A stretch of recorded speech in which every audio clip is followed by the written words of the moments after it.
Hi guys welcome to our daily blog. आज आपण सहित आउ गोटे नुआ वीडियो नहीं आम गायत्री दीदी न्यू चैनल गायत्री बार। तो ये channel T actually entertainment create होती। तो आज आम जाऊँ ईपी फिस्ट करने से मतलब प्रिपेरेसन चलती।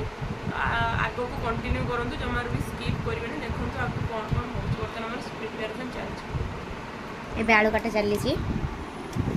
ये पियाज टमाटो आईपी भी आसी सारी देखिए आग को कौन होम रुषिया जी कि आज ईपी बनइबे देखिपे। एबे आमर पड़ जाइए तेल आ जीरा एबे पड़ा जाऊँ कौन कौन पड़ा कहतु रुषिया पियाज आलू दुईटा जाक पकईदे एक बार पियाज आलू थाली रे अछि आगे पियाज पड़िबो पियाज फ्राई हो सारा पर आलू पड़िबो ओ पकांतु आम दर्शक भी ईपी बनवा शिखे। तो गाइस देखी पारते बर्तमान पियाज पड़ सारी आउ पियाज भी टिके ब्राउन ही आसलानी। तो आउ टिके ब्राउन है तो आम से आलू पकेवा। एपटे देखी पारते दीदी आउ किछि दिन पर एग्जाम अच्छी कि से एपटे गोटे पटे रखी बही आउर गोटे परिया पत्र कटा कारण से डिपार्टमेंट या देखी पारे ये आम भारी लाजकलिया मनीष है देखी पारे सी ड्यूटी कर बस मैगी को जो चेन होगी थाए बस छिंडेवा ड्यूटी आ कि ना भी एग्जाम आ किसी दिन पर बही ना सीना समस्त कहते बाकी मोर भी परदिन एग्जाम बाकी मुझे बर्तमान सुधा बही खोली नहीं बर्तमान सुधा। तो कहीं मोर परदिन एग्जाम अच्छे से स्ट्रेस बर्तमान मोर एग्जाम सरीगला 7टा ରୁ 6टा सरी जाए मात्र गोटे अच्छी तो टेंशन नहीं है। रोसे कौन पकेबे बर्तमान आलू पड़ो जेहतु पियाज ब्राउन हो आसला तो बर्तमान आलू पड़ो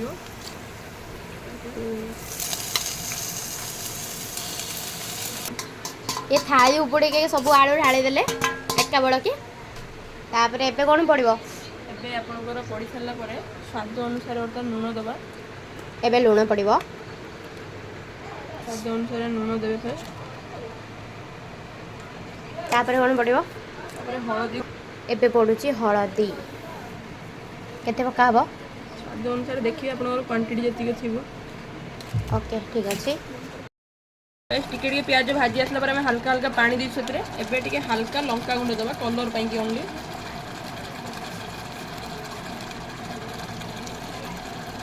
टमाटो साइज देखिनियो झाड़ आलू पकेला पर आलू हल्का हल्का सीझी आसला तो ये आम टमाटो पकेबा और कंचा लंका दबा से कंचा लंका फ्लेवर पाई चटपटा फ्लेवर पाई कंचा लंका पड़ो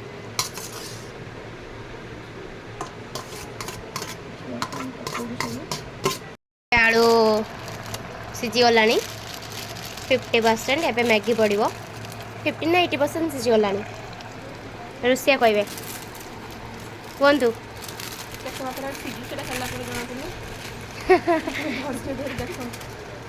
धैर्य धर देखु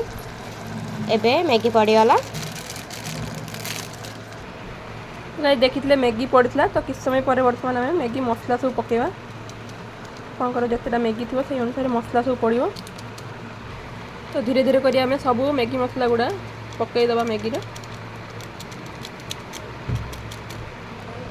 देन तापर बर्तमान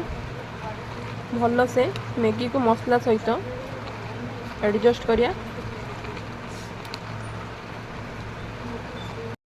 गाइस बर्तमान देखी पारते मैगी रे आम मसला एडजस्ट कर सारा पर आउटे पानी दे बर्तमान फुटाई छाड़ देचु। तो टिके टाइम वेट करवा देन देखिया मैगी टे फुटी आसला भी टिके वेट करिया। एपटे देखी पारे बर्तमान पड़े पूरा फुल भिजी आउ जन को देखी पारे बर्तमान स्नान करिके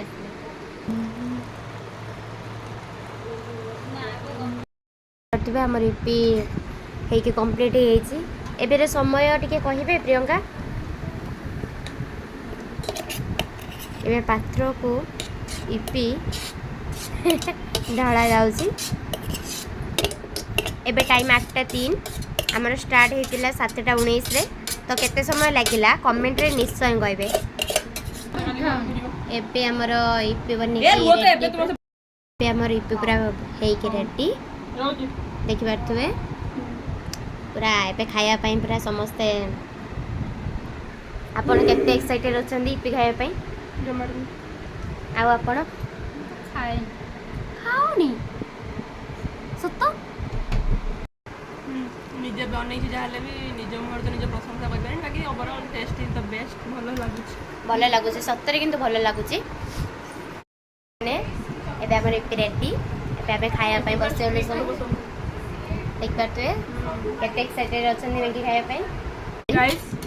जदि वीडियोटी भल लगी जाए तो पेजटी को सब्सक्राइब करिए चैनल टी आउथरे कहि दोचे गायत्री बार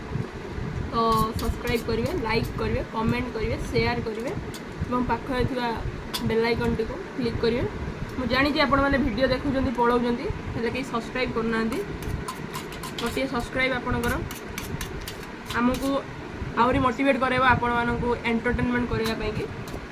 तो please do like comment subscribe and share thank you okay bye